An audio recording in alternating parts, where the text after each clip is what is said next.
اعوذ باللہ من الشیطان الرجیم۔ پناہ مانگتا ہوں میں اللہ کی شیطان مردود سے۔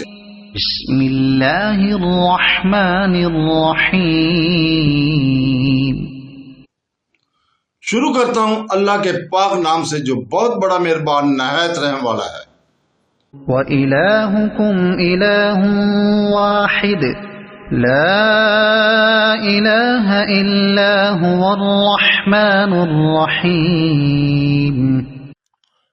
تم سب کا معبود ایک اللہ ہی ہے، اس کے سوا کوئی معبود برحق نہیں، وہ بہت بڑا بخشش کرنے والا اور بڑا مہربان ہے۔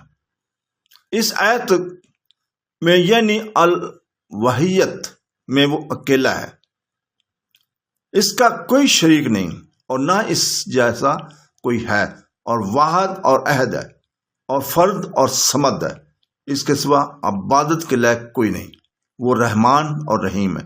سورہ فاتحہ کے شروع میں ان دونوں ناموں کی پوری تفسیر گزر چکی ہے۔ رسول پاک صلی اللہ علیہ وسلم آتے ہیں اس میں اعظم ان دونوں میں ہے، ایک یہ آیت اور دوسری آیت اللہم لا الہ الا اللہ الحی القیوم۔ اس کے بعد اس کی توحید کی دلیل بیان ہو رہی ہے، اسے بھی توجہ سے سنیے جو اللہ تعالیٰ فرماتا ہے۔ صدق اللہ